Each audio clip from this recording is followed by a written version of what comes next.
ٹھنڈا خون۔ غصے سے بھری ہوئی چوہدرانی نے ہاتھ میں پکڑی بندوق کا رخ آسمان کی بلندیوں میں اڑتے ہوئے پرندوں کی طرف کیا۔ انتہائی مہارت پھرتی سے یک کے بعد دیگرے 2 فائر کر دیے۔ ٹھائیں ٹھائیں کی زوردار آواز سے زمین لرزنے لگی، فائرنگ کی گونج سے سماعتیں لرزنے لگیں، درختوں پر بیٹھے پرندے پھڑ پھڑائے اور اڑ گئے۔ مرغے مرغیاں شور مچانے لگے، چارہ کھاتے جانور بدک کر شور مچانے لگے۔ چوہدرانی نے خاموشی کی چادر کو اپنی فائرنگ سے پھاڑ کر رکھ دیا تھا۔ دونوں فائر فضا میں پرواز کرتے پرندوں کو نشانے پر لگے۔ ان میں سے گھائل پرندے پرواز چھوڑ کر بے جان ہو کر آسمان کی بلندیوں سے نیچے ہم سے تھوڑی دور تیزی سے گرنے لگے۔ چوہدرانی نے فتح کا فلک شگاف نعرہ مارا، میری طرف تحسین طلب فاتحانہ نظروں سے دیکھا، پاس کھڑے گھوڑے پر چھلانگ لگا کر سوار ہوئی اور برق رفتاری سے شکار زدہ پرندوں کی طرف دوڑنے لگی۔ پلک جھپکنے میں پرندوں تک پہنچی، گھائل پرندوں کو پکڑا اور تیزی سے واپس ہماری جانب پلٹی۔ آ کر پرندے ہوا میں لہرائے اور نوکروں کی طرف اچھال دیے اور چھلانگ لگا کر گھوڑے سے نیچے اتر آئی۔ میں دہشت و حیرت کے جھولوں میں جھول رہا تھا، کیونکہ میں جب سے اس کے ڈیرے پر آیا تھا وہ حیرت پر حیرت کی کھڑکیاں کھولے چلی جا رہی تھی۔ جب میں یہاں پہنچا تو ٹریکٹر پر خود سوار ہو کر ناہموار زمین پر تیزی و مہارت سے ہل چلا کر زمین کو ہموار کر رہی تھی۔ جس مہارت اور تیزی سے وہ ناہموار زمین پر ٹریکٹر چلا رہی تھی، لگتا ہی نہیں تھا کہ صنف نازک ہے۔ وہ ماہر طاقتور جوان ڈرائیور کی طرح ٹریکٹر دوڑا رہی تھی۔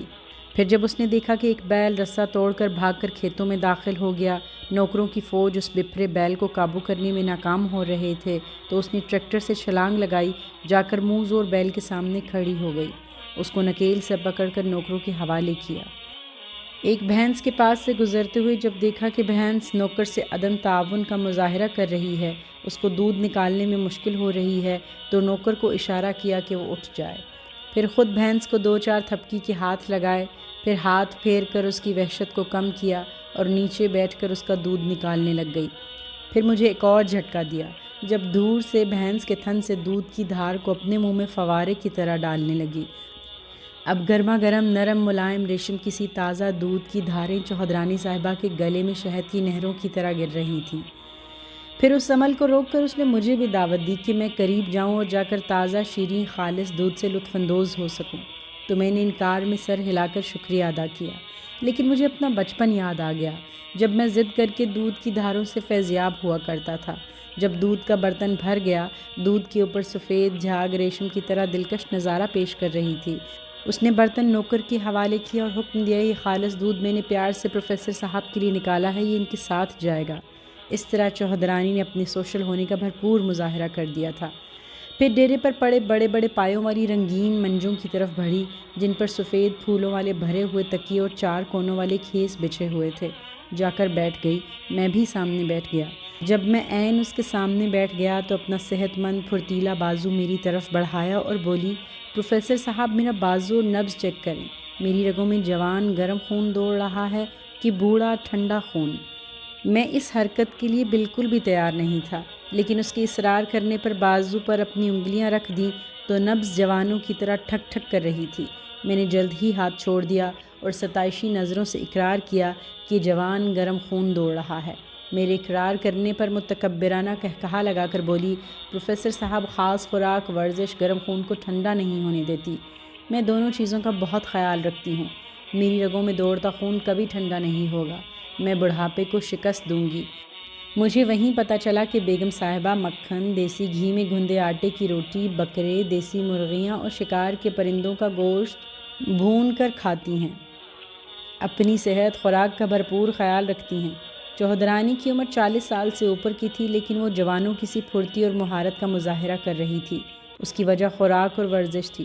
چوہدرانی کو ہار ماننے کی عادت نہیں تھی، ہمیشہ جیت کے گھوڑے پر سوار رہتی تھی۔ میاں بہت بڑا زمیندار تھا، 2 بیٹوں کا تحفہ دے کر اگلے جہاں کو سدھار گیا، اب ساری جاگیر کی مالک چوہدرانی تھی۔ دونوں بیٹے لاہور میں تعلیم حاصل کر رہے تھے۔ بڑا بیٹا جوانی میں قدم رکھنے کی وجہ سے کسی لڑکی کے عشق میں گرفتار ہوا۔ لڑکی والے غریب لوگ تھے، چوہدرانی کو یہ رشتہ بالکل بھی پسند نہ تھا۔ لڑکے کو لڑکی سے دور کرنے کے لیے بابوں عاملوں کی طرف رجوع کیا گیا۔ کسی نے میرے بارے میں بتایا تو اس کا نوکر میرے پاس آیا۔ شروع میں تو میں انکار کرتا رہا، لیکن پھر بار بار اصرار کرنے پر چودھرانی کے ڈیرے پر آیا تو میں نے باتوں باتوں میں کہا، سارا کچھ آپ کے بیٹوں کا ہے، کرنے دیں اس کو مرضی کی شادی۔ آپ جوانی کے آنگن سے بڑھاپے کی طرف جانے والی ہیں، ابھی تو آپ کا خون گرم ہے، چند سالوں بعد ٹھنڈا ہو جائے گا، اس لیے وقت سے پہلے ہی راہ خدا میں بانٹ دیں، خدمت خلق کا کام کریں، سب کچھ بیٹوں کے حوالے کر دیں۔ میری ٹھنڈے خون والی بات سے چودھرانی کو غصہ آ گیا، اس لیے فائرنگ، بھینس کا دودھ اور مست بیل کو رام کر کے بیگم نے اپنی جوانی طاقت کا مظاہرہ کیا تھا۔ میں نے بہت سمجھایا کہ رستم، بھولو، گاما پہلوان، محمد علی باکسر جیسے لوگوں کو وقت اور بڑھاپا چاٹ گیا، لیکن وہ کسی بات کو ماننے کو تیار نہیں تھی۔ طاقت، جوانی، جاگیر، دولت نے اس کی رگوں میں خون نہیں، غرور اور انا کو شامل کر دیا تھا۔ میں نے بہت سمجھایا کہ وقت ہمالیہ جیسے لوگوں کو کھا گیا، لیکن وہ بہت ضدی اور سرکش تھی۔ پھر یہ کہہ کر واپس آ گیا کہ ایک دن آئے گا جب یہ گرم خون ٹھنڈا پڑے گا، وقت کا بے لگام گھوڑا۔ پھر یہ کہہ کر واپس آ گیا کہ ایک دن آئے گا جب یہ گرم خون ٹھنڈا پڑے گا۔ وقت کا بے لگام گھوڑا دوڑتا رہا۔ چودھرانی صاحبہ کبھی کبھار کوئی نہ کوئی سوغات مجھے بھیجتی رہتی، پھر یہ سلسلہ بند ہو گیا۔ 22 سال گزر گئے تو پچھلے مہینے بہت سالوں بعد اس کا نوکر میرے پاس آیا اور بولا، آپ مری چلے گئے تھے، آپ سے رابطہ نہ ہوا، چودھرانی صاحبہ بہت بیمار ہیں، آپ سے ملنا چاہتی ہیں۔ چودھرانی کی جوانی، گرم خون، طاقت میرے دماغ پر نقش تھی۔ میں فوری اس کے ڈیرے پر پہنچا تو چاروں طرف ویرانی تھی۔ بیٹوں نے اپنی اپنی زمین بانٹ کر بہت ساری بیچ دی تھی۔ ایک گھر بچا تھا جو چودھرانی کے نام تھا، جاگیر کو وقت کی آندھی اٹھا لے گئی تھی۔ میں جاگیردارنی کے کمرے میں داخل ہوا تو دہشت زدہ ہو گیا۔ بیگم صاحبہ کی جگہ ہڈیوں کا ڈھانچہ جس کو شوگر اور جگر کا کینسر کھا گیا تھا، چہرے پر موت کی زردی اور قبرستانوں کا سناٹا تھا۔ مجھے دیکھا تو حرکت کرنے کی کوشش کی اور لڑکھڑاتے الفاظ سے بولی، پروفیسر صاحب آپ نے تو مڑ کر کبھی خبر نہ لی، میں موت کی دہلیز پر موت کے بڑھتے قدموں کی آواز سن رہی ہوں اور یہ اقرار کرتی ہوں کہ ہر انسان کا خون ٹھنڈا ہو جاتا ہے اور اب میرا بھی ہو گیا ہے۔ میں آپ سے معافی مانگتی ہوں، اللہ سے بھی معافی لے دیں۔ میں بہت دیر تک بیٹھا رہا، پھر واپس آ گیا۔ سڑکوں پر دوڑتے انسانوں کو دیکھ رہا تھا جن کی رگوں میں گرم خون کی جگہ وقت نے ایک دن ٹھنڈا خون کر دینا ہے۔ کاش انسان جوانی، طاقت اور گرم خون میں احساس کرے کہ ایک دن یہ گرم خون ٹھنڈا ہو جائے گا۔